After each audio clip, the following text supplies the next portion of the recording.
The National Telecommunications Commission says it cannot issue provisional authorities once a broadcast entity's franchise expires. In an interview with One News, the Chiefs, NTC Deputy Commissioner Edgardo Cabarrio says the power to grant provisional authority should always be predicated by a valid congressional franchise. Provisional authorization is usually granted by the Commission to any broadcast or any telecom entity with a valid congressional franchise. Without a valid congressional franchise, ang term kasi is valid congressional franchise. We cannot issue. The Justice Department says there is sufficient equitable basis for Congress to allow the NTC to grant such a provisional authority. Justice Secretary Minardo Guevara also says that a provisional authority cannot be withdrawn at any given time. Without provisional authority being given by the NTC, hindi naman ibig sabihin noon na the NTC can arbitrarily withdraw that provisional authority at any given time. Lawmakers are scrambling to roll out its concurrent resolution on the ABS-CBN franchise by next week. But in the House of Representatives, congressmen are bent on tackling the franchise petitions in May. Ria Fernandez with the story.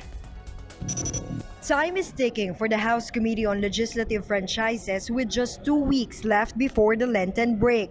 The committee said there is simply no way to tackle the ABS-CBN franchise, but some lawmakers beg to differ. In fact, Albay Representative Edsel Lagman said the House does not have a lot on its plate after having passed 2 of the 4 priority bills into law. The House is not preoccupied with major measures. Its plenary sessions are currently devoted to privileged speeches and approval of local and private bills. So we have time if the leadership really wants to act on the bill.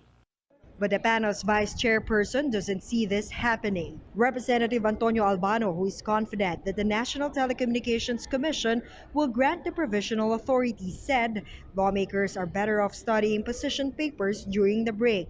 This has been done in practice before, and that we have 2 years to hear the renewal of the franchise of ABS-CBN. Over at the upper chamber, Senator Franklin Drilon said the plenary may start tackling the concurrent resolution next week. The concurrent resolution urges the NTC to grant ABS-CBN provisional authority to operate past the franchise expiration.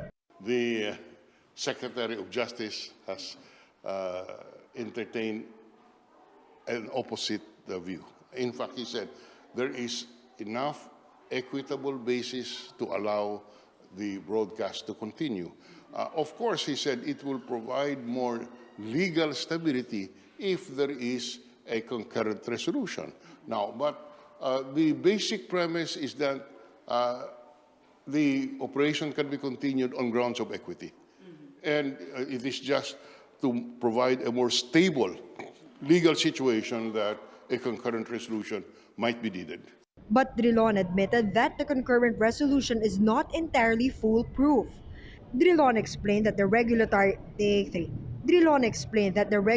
body could withdraw the provisional franchise anytime subject to conditions. For News 5, Ria Fernandez, PR1 News.